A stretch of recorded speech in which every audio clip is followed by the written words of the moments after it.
Assalamualaikum warahmatullahi wabarakatuh. Selamat datang dalam video presentasi saya tentang pemahaman konstitusi. Sebelumnya, perkenalkan nama saya Yanti dengan NIM A1A3226005 dari kelas R001. Dalam video ini, saya akan mempresentasikan salah satu topik penting dalam mata kuliah hukum dan konstitusi, yaitu pemahaman tentang konstitusi. Konstitusi merupakan landasan hukum tertinggi dalam suatu negara yang mengatur struktur pemerintahan, pembagian kekuasaan, serta hak dan kewajiban warga negara. Memahami konstitusi berarti memahami dasar penyelenggaraan negara dan kehidupan berbangsa. Dalam video presentasi ini, saya akan menjelaskan tentang sejarah konstitusi di Indonesia, perkembangan konstitusi di negara Indonesia, serta nilai dan sifat konstitusi. Mari kita mulai dengan sejarah konstitusi di Indonesia. Untuk materi yang pertama, saya akan menjelaskan pada bagian sejarah konstitusi di negara Indonesia. Sejak memperoleh kemerdekaan pada tahun 1945, Konstitusi Indonesia telah mengalami beberapa perubahan signifikan yang membentuk kerangka hukumnya saat ini. Konstitusi Indonesia mulai terbentuk pada masa penjajahan Jepang, Dokuritsu Jumbi Chosakai, atau yang secara resmi dikenal sebagai Badan Penyidik Usaha Persiapan Kemerdekaan Indonesia (BPUPKI). Dibentuk pada tanggal 29 April 1945. Untuk materi yang kedua, perkembangan konstitusi di negara Indonesia. Yang pertama, pada periode 18 Agustus 1945 sampai dengan 27 Desember 1949, masa berlakunya Undang-Undang Dasar 1945. Pada masa periode pertama kali terbentuknya Negara Republik Indonesia, konstitusi atau Undang-Undang Dasar yang pertama kali berlaku adalah Undang-Undang Dasar 1945 hasil rancangan BPUPKI, kemudian disahkan oleh BPKI pada tanggal 18 Agustus 1945. Menurut Undang-Undang 1945, kedaulatan berada di tangan rakyat dan dilaksanakan oleh MPR yang merupakan lembaga tertinggi di negara.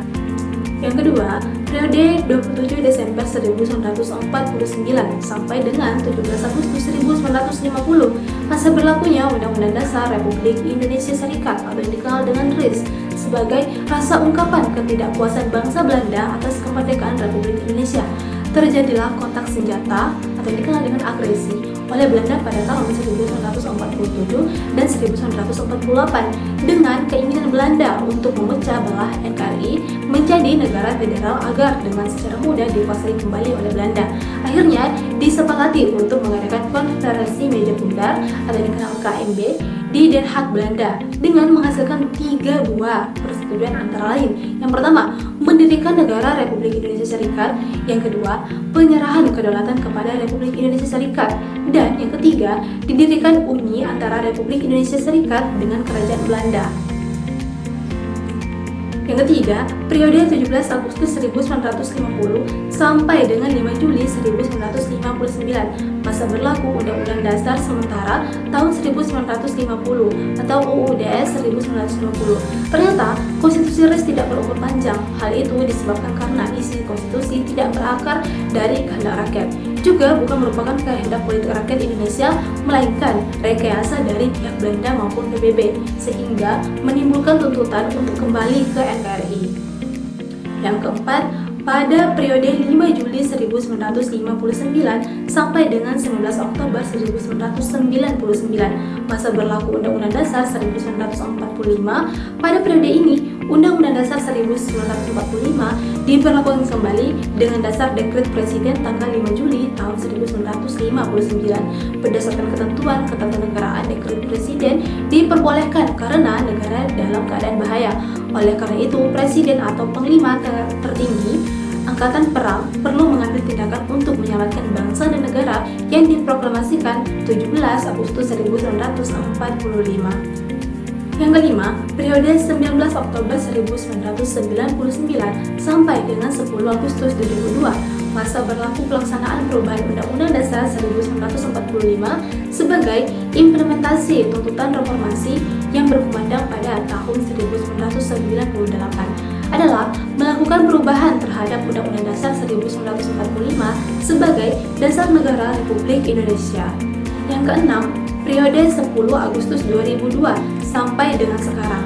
Masa berlaku Undang-Undang Dasar 1945 setelah mengalami perubahan, bahwa setelah mengalami perubahan hingga keempat kalinya, Undang-Undang Dasar 1945 merupakan dasar negara Republik Indonesia yang fundamental untuk menghantarkan kehidupan berbangsa dan bernegara bagi bangsa Indonesia. Tentu saja, kehidupan berdemokrasi lebih terjamin lagi, karena perubahan Undang-Undang Dasar 1945 dilakukan dengan cara hati-hati, tidak tergesa-gesa, serta dengan menggunakan waktu yang cukup. Tidak seperti yang dilakukan BPUPKI pada saat merancang Undang-Undang Dasar pada waktu itu. Materi berikutnya, nilai konstitusi. Yang pertama, ada nilai normatif. Apabila suatu konstitusi telah resmi diterima oleh suatu bangsa, dan bagi mereka, konstitusi itu bukan hanya berlaku dalam arti hukum, tetapi merupakan suatu kenyataan dalam arti sepenuhnya diperlukan dan efektif. Yang kedua, nilai nominal. Dalam hal ini, konstitusi itu menurut hukum memang berlaku, tetapi kenyataannya tidak sempurna. Ketidaksempurnaannya berlakunya suatu konstitusi ini jangan dikacaukan bahwa seringkali suatu konstitusi yang tertulis berbeda dari konstitusi yang dipraktikkan. Yang ketiga, ada nilai semantik. Konstitusi itu secara hukum tetap berlaku, tetapi dalam kenyataan hanya sekedar untuk memberi bentuk dari tempat yang telah ada dan untuk melaksanakan kekuasaan politik. Materi berikutnya, sifat konstitusi. Yang pertama, formal dan material. Konstitusi dalam arti formal berarti konstitusi yang tertulis dalam suatu ketatanegaraan suatu negara.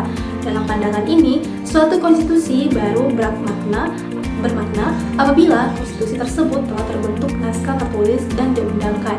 Misal, Undang-Undang Dasar 1945. Konstitusi material adalah konstitusi yang jika dilihat dari segi isinya yang merupakan peraturan bersifat mendasar dan fundamental. Artinya, tidak semua masalah yang penting harus dimuat dalam konstitusi, melainkan hal-hal yang bersifat pokok, dasar atau asas-asasnya saja. Yang kedua, tertulis dan tidak tertulis. Membedakan secara prinsipil antara konstitusi tertulis dan tidak tertulis adalah tidak tepat. Sebuah konstitusi tidak tertulis adalah tidak tertulis hanya dipakai untuk dilawankan dengan konstitusi modern yang lazimnya ditulis dalam suatu naskah atau beberapa naskah. Timbulnya konstitusi tertulis disebabkan karena pengaruh aliran kodifikasi. Itulah penjelasan singkat dari saya tentang pemahaman tentang konstitusi di negara Indonesia. Wassalamualaikum warahmatullahi wabarakatuh.